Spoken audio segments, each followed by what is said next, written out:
Abusiam mo akwaba e dey back too much GH so mesre se dey kan ya woni me edi ehye ni a obe mi subscriber to no so dey achema ya no wakai se wo dey be on be kan on sa no upload me to mpo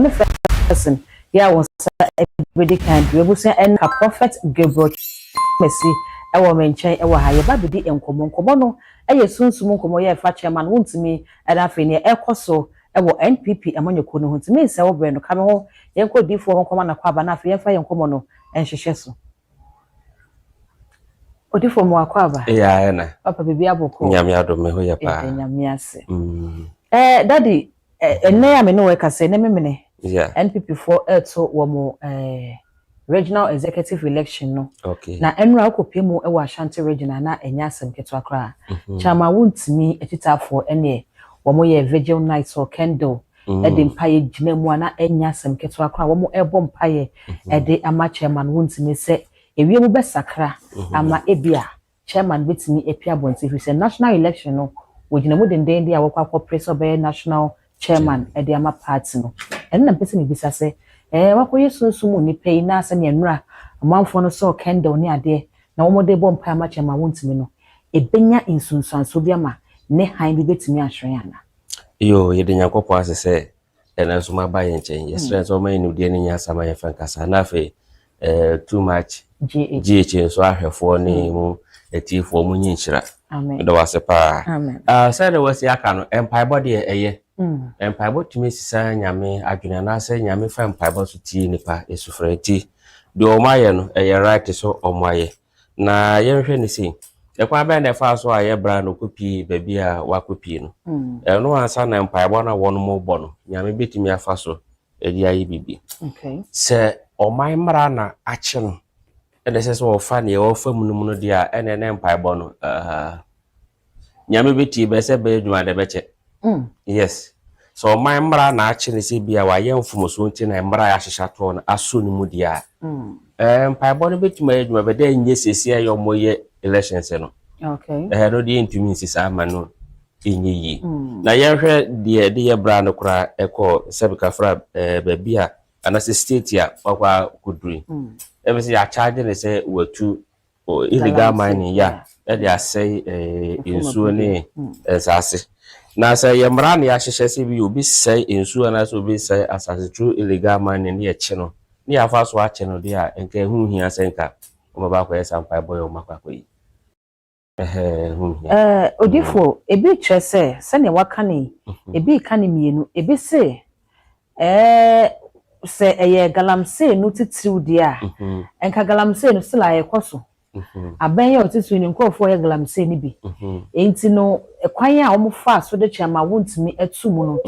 se nye sunsun bi na ekutia chama wontimi pa de omoti ase nye ye bi se ni kan so de ye se wono na de na sase na ma obi so nkoye galamsey no nipa na okoye galamsey na nkasa de ye gya no but ono odane asase de ma obi no ono na enne wakwakoda ho afiase 20 years no enti ase ne mo afọ kan sase chama wontimi case no eye more spiritual physical na eye mrasem no yo honhom de honhom asem ewo ho na se honhom mra ba chiwo nipa no wafom so te se na minim adwumadi akodi bia wafom honhom te se bia honhom mra timi be che no etime to no so ma sa asese mu timi kokko da present no de ebeto age wono bia na wokwan bia wafa so ode sebka foro bia ode abenya ne sika na bia ode abagidi wo party awum no ene bia wabu mra so menka ne sa honhom asem ade famu nti na ma me so meka ne se menka se bia wa koye bibisa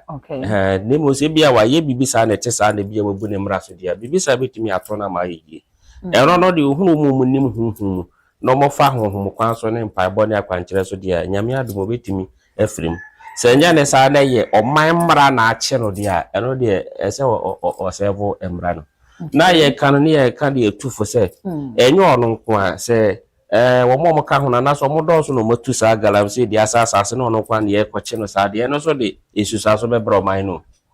se enyo ono kwa no watu good asase no mo do so na bi afa de se bi a party asemunti ye nche ne fe nkotum de mo ka ho no si anjero mo so bia edition so pa no de be bro mai na ko yese yakoye bias no okay na honhum bia so de patro yes God loves justice and judgment it is to be love justice and judgment and say ope pere ye ne no kwaredie de si e bra no ono kwa na ye chi no so akwase asase na chese ye ni no kware okay basa dia wono so nyame a wosom na ogini di no so betima bi tuo man ka ama disasters ahoro betimi asisi ama akofa wuo bi no aba sheda enkoboa o man ti bibia ye yi bia no ese ye no with esep ka fra of de so nimde eni nyansa ene no kwarede ni pere ye so mpato wotimase e de sa da sese ye de efa so ni yi ye bra no sa okay odi for ye hwe ebi twese chairman wuntimi ye hwe se ne NPP party ni mu na wo ye loud e wo party ni se ne wo bo no homodin de ma party na wono kwa twese wo party ne de edomo na dodo na na penasem e wo party ni na so ba se ye de no ekwakoto afiase ebi kwa wo party ni mu a wuti o mo senkan na na se wo mu ebosimpo se ye de chairman wuntimi akoto ni sign ni ye bia na wo da na di e wo party na mo se ene se na chairman wuntimi no na wo hye da ni do wo party ni mu sa time wo ho pense mpanifo bu se do mani sa do so takra chena oni pa bia se wo bo ho bodin na one utumi do so udin ekwanim unye sika no in that same measure na wo se nya atamfo okay yes na wo se nya atamfo din de kese wo hwe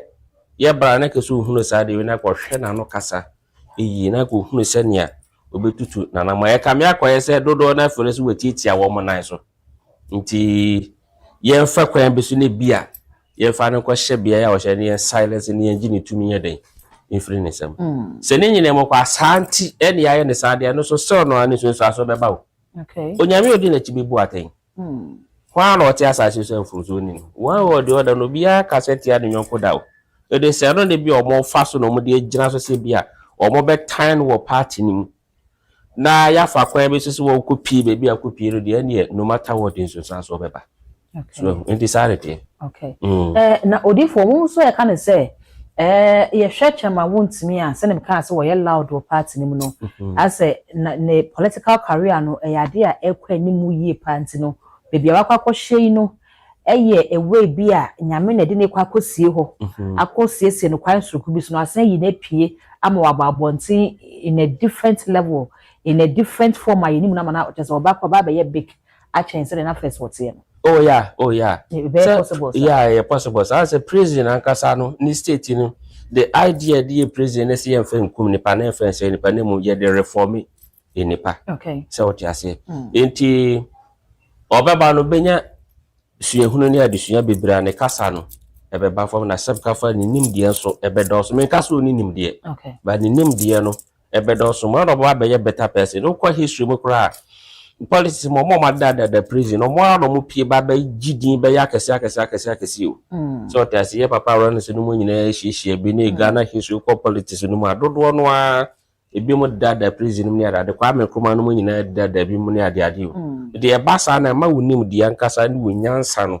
eye kese chen kane no okay de ye bra wo ba ne kasa no ebeba form ena tumi kura nkasa ikuta na se that charismatic gift ni ikuta no eno so be very high be kesi papa de maniti bible say papa mo boni mu ye fast da manyam de ye bra no hye ne ho de nyame pa won chekuro be sempi oh sa o ya nyame pa won chekura ye ai chekuro be sempi won che abaya pensi ya no be sempi yeah obepi no matter what obepi oh okay obepi ntene na wo mo e kire se ono aboka na kumpa kwa Japan asa ye hwe se ne wono na chama wuntimi ntemo nyefe na chama wuntimi so onimu nsem wo party nim na wono abunsu ye obi onu so nimu nsem wo party na se amagane ye hia no ntene ye nya maga ba kumfi unta se honorable Ken Aboni Buga and as I be there and what question and test our own. Oh, me who is that?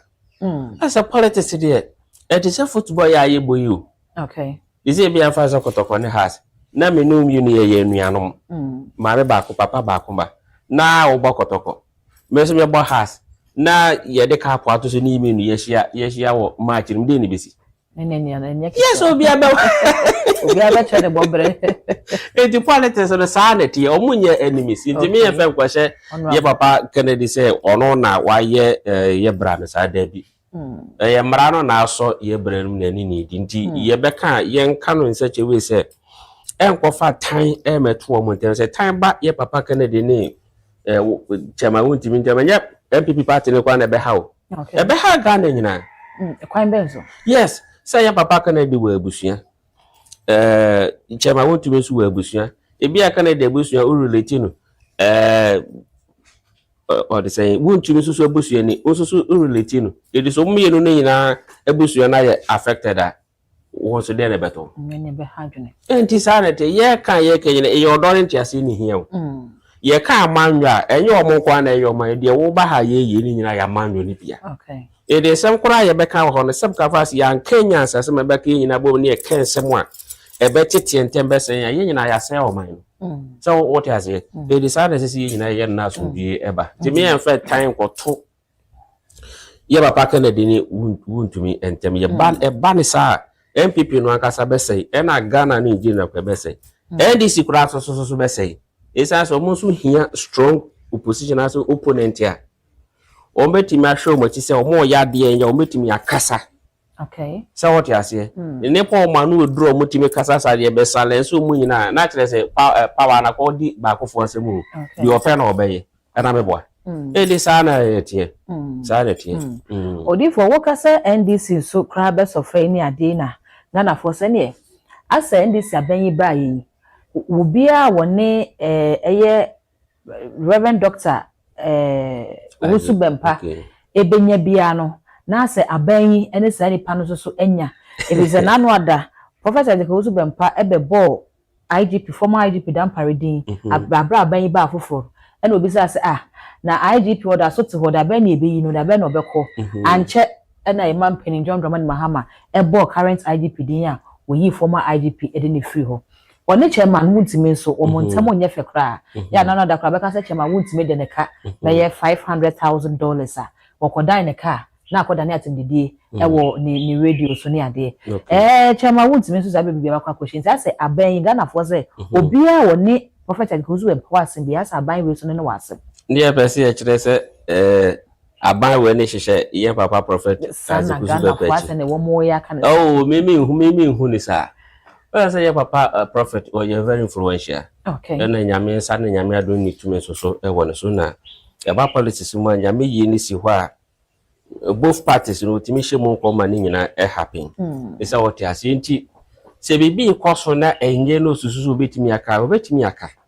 etimi mfe nyina ho hye se ye wonu nti na former IGP yi no okay e ba elections mu anase ye ba power ankasa mu a do be wini no so wini no oba power je wache power ne friend nsem na administration mu no enkrofo a oyiyi won de se wo fat se police asema wo kan ya no matter what do no baba be wini power na so osesa okay yes eye tu mi anase ye amamra mu nsem a ye ntimi nka no bibiri so what you say eje de ya woni ye fa ne se ye papa Mahama na mamu mu IGP a wo hweso yi se nyame ya adom ne bia MPP so timi ba no matter what umbe sa IGP ne fro de fofraba adodifo ebi mo ho no mo a eya abadada na penso na wo mo ye adwuma but aban yi ba yom da so ye adwuma se isi maami oda so ti office wo ye adwuma owura OSP kiseja ben oda so ti office wo ye adwuma enti ekoba ne se na Ghana fon so boji IGP Dan Paris so se oh papa yi obe ye IGP wa ya ade na Prophet be boni di no boni di na preko pay se san sa no se sa na esi ekrofo kwa abo mu di ya afene anase yi na de beto aba na ku no o me changes be bra masa ekrofo do na be free oh sir yes ewo politics okay yes ewo politics where who how to play it assemble to it wo ye se o ye extra wise and vigilant. Okay. So what you are saying, okay, now who say, we bear me, na me power me hwehwe me say can be kwa me betimi abeda me ho. Ama malusu bibia na bibia to me. E say intention so na we changes. Ho baby enya Ghana hanko. Anti me yemfa ho ntansa ne ko boy papa professor no wa course so de basa na ye create time e de ama no. Okay. So what you say? Odo so ho ye boa. Enya de o wa busua o. Okay. Say papa woni ho no sisi na busua no bit ma hwe. Bit ma hwe na busua. Enti yemfa odo ne no kware ntia se nya bibia ye. Amemu na say politics na ka say general na ye na ni o kwa say eye time. Eno kwa say ye ntokwa. Eno kwa say ye nibire. Eno kwa say ye kunkum. Edi yensema ya ye ka no, ese ye twusu no wisely. Na di nkunumdie ni mpuntu de bebre ye nyina. Nti ye papa no me sign it say enye onu nti na IGP ye pam no furi ho. Ebia ohunu ni hunhum na say bia ote. Okay. So what you say? And obekan. Aha, na edi ku. E no tell so no ko catch the president say ye pam no. Okay. So what you say? Good. Indeed. And it's wo be kire say Chairman Wontimi de ne ka $500,000. In then say Chairman Wontimi pass umdwe de a o pa wo betu ne sika man so 20 sika man de a enye obetimi aye niam bi ahwe say ana obetimi aye niam bi ama ebi a obetimi apie no so wo je ne say na che say we ne honhom asem no kan yi o. Okay. No de ye fa asem wo de meka. Na me mpesi metua ana me misik wo sika wo me ho na me mpesi metua ti se me mpesi metua so wo kwan be bra be ma fa aso agi wo sika free me chen ana me boa ye papa chairman no wontimi woni ye papa prophet no ma na ante kakra eto onu onim de ba wo montim tia ne sika kokodi ye bra ne ho na onim de esinti abra ne pesu bi 20 ono so o kan yes so you difo betimi adome no ana obetimi abompa ye say ebia onyankopɔ twedi ampa na so nyame amesumo ne paso mesi ebu me kwase am sika no so ntua e de bia twe na so obetima ya mesi because you d4 okay onye d4 kura wa se wa bede ne kan de se no kura paso de ne kan no peso bitua de obetima aka bibia ma masom sabka fro so wonye d4 debi be ma bu kwase a ade na obetima aye ne bibia ma anya no okay esa so wa fomo so what you say edi tumi e wo bia enum kwase ebu odi enye se no kura se ye bra chairman odi prophet kadia ogwenkotua ne sika man na asunji me say papa no asem bi obeka bi ebebem because you d4 so what you say edi sana etie okay enye na asem bi obeka ebebem because oye d4 na de say enum ya wadome o che so obedumi NPP party 2028 aba ebekwa akoto no odumi ebe ye adwuma why not ebetimi aka obi obekwa akoto abadema party no emu mpanimfo na ebe no no omanya link pen no wo mo na ebetimi anya wo no bia oye won sheda me party ni bi bro akoto na bade eno me ntumi nka no na emomo no omanyo chaka pen atrese edi sumasem bi mo pen edi nkomo pen na bia o ma ye ne bone dia ene wodomo mo se be ye adwuma mo na yi okay sa babo kra se me ni akwa ho sekuru nchire ni wura enye se obebu dua no bu dua so ebenya ntu dua bode ye wo ho ye be sheda ba betiti dua bo ene nome so ye no a ewum good nti ye papa no odome ye be ye adwuma sanse wo ye odifo na wodo ma nante pen eno onim ha wo ma offend no okay so oni nyina so asem ko timi nye bold ma bonti nyina ho keka sebka friend semwa okay ebi ono onim nante ono ma nante ne de waya ma wo mu aka ese bi o moda na se na wono de boni etua ne ka minni hobi ti minni so mo ye ne boni ana so mo anye ne boni ono no wo ka okay tie na ono ma nante nti ono beti ma kire ni we hunu boni ko wono mo de adi ni nti asebka fra odome wo mu eti wo mo sori MPP mpanifo ono mo sori ade se ebetime di wo mo so ebetime di wo mo so ebetime di wo munya why this ana etie any odifo say ye papa prophet Isaac Osuben papa ka say if it's a Ghana in semi back we say dey obeka kan Ghana for say as odifo wo ye diobo if it's a dey wo dey kan kwa be kan ye kwa ma aka so MPP for krampo no etu nkrofo mo ba so pani ebi fie ma wo kwa mo frɛ mo akɔ ho e ma wo be pa wo chew ni ade eti se ne ka fie chi ni abofo no eti ka be pa wo chew wi afi di mbiem na wasan ba wo kasa kasa bebrebe nti na za no me na wo tre say 2028 obi abekwa kwato abade ama party ni bia no wadome no de omo so akọ extreme dodo wa say pelefo say kasa tenten enfunso mpamuda okay ebi anya papa rehwe yawa anasa suma wasum wo mu ne bia wa sacrifice ne ho de amom na ohwe bone na onum de adi no no a eno na bia ma ne kasa broso no me ye mfa no too serious kakra metima kan ne se MPP mpanifo mu hono kwan wo mbefa so na wo ne ye papa na kokasa no mapa ne chew na se bia bibi ne so mo de manu a on mo fa man wo mo no mo pe power okay se bone tu nipa no ye ten chen se papa tu nipa no tena betima ada so dae so wenye sika be so ne sika ni ho wetimi ada so dae se yare abo ampa to na yare na ba be bo ti so bi ka se be negative now heavens and I say universe ni fa na be ye oso adwuma eso edi mesere mo ne papa ne ntwema nso omo soro ko mo no mo pe power 2028 yo this omo soro nko ne nko ka no mo ka se o ni hwe na se mo enya adwuma de enya no kore okay because o ka bone no matter what universe bi suma ma aye adwuma ebi kura no mo kro mo tietie nkrofo foforo enan so a omo so hwehwe se atemu be ba wo mo so so what you see o ye papa ne de na waka no enye de ni nam universe ne konya source bi ne gina so a ebetime di wo munya ama na aboro so nti omo family ketu no omo ne papa ne kokasa okay omo no omo na nante pen na omo ne mapam ko omo ne ye den ekoi na se ne bia mo abusu a na wo kasa nkasa be ka fo na nyansam no kire kwa kwa so omo so esusu jagum no okoso aka ne mo ka se ketu suo no a omo fa kire no omo ne kokasa okay na se seb ka fro se sika no beji wo mo a wo aji wo mo se ye sika so na no kasa bro keke no meka papa no kwa ba bia waduri o de sika ye de bi okay so te asenji eye kasa do mo ne kwa kasa na abufu bia ba ni mo bia na wo twa so na so bi mra okay before wo say wo ka say chema wontimi mpa ya wo mo ebo ma ni se wafom man mra de a ene mpa ya no mo bo nya de se be ya adwuma tentam si because ya man mra na wafom enti Ghana for se Prophet Isaac Owusu bempa ai wo boy MPP ma ne ba power ai wo ye adwuma de ma wo mo but se wo so wo fom man mra ene nam so ma ya che wo de a ene se MPP party na nya no na ka se ko fom man mra o man mra de he no se wa kwatwetuo wo bi fie no eye criminal offense so enti the fact say Ghana for say wo ye sofo pani say Prophet Isaac Owusu bempa enti ka wo twetuo no ka ye nya wa na okay o twetuo no so afa nkum nipa debi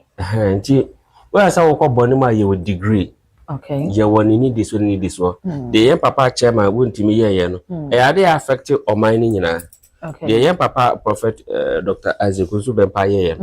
enye o man ni nyina na efuma eye misunderstanding no wonya woni obi ntem okay e na ma okotwitu no otwitu so anto debi so otwitu no otu no wakum nipa de a ene ne ehu no se o man ni ba chance wakum nipa ebi asese na de ba so no wakum nipa so wakum nipa de de ne kofa mra kire se wakum nipa so de a e je se hono mu ni na ni yi okay so ta se abufu wo ho ko to kura ko na se bi ka foro obi wakum nipa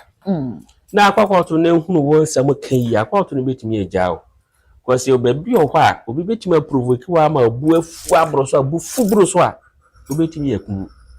so what ya say ti bi e ko ba ne sa ne se bi oni pa ne ehuro no to se odu babu ntimi control no wakuma court no anase judge ne betimi decide so obi gya no anase punishment o de be ma no betimi ate so sanity okay sanity ya papa no munya no man dina munya no man dina ro o mu boni din dodo Ghana for na che as a prophet ono so na pe ne ho na ye se obi fi be na ohuja so se den ono na pe na de bia so ba bo se be cancel no ye part ne no pe se wo signed ne ho kokodoma na asa ye strategy bi na wo hu se 2028 no Dr. Muhammad Bawumia be wini intend wo ba bo nte be hama se ya won say people for their home te kwa pache wo na ne anya no 2028 no say Dr. Muhammad Bawumia wini as obepon be pa ma che won tina so na je ze nya no na waye bibia oh menyin tum say sanity yen papa no oye plain no okay ne bo hye ne bu edu papa ono asem no hu ne no kran kwa obeka enti omu inya ne saa ye wadifo ne bia ne omu so se ne etie ye difo bi ma medwo me yedin ye tu abayagu edi so ne pa na nye saa se de nti no da yare empa so na hankof gu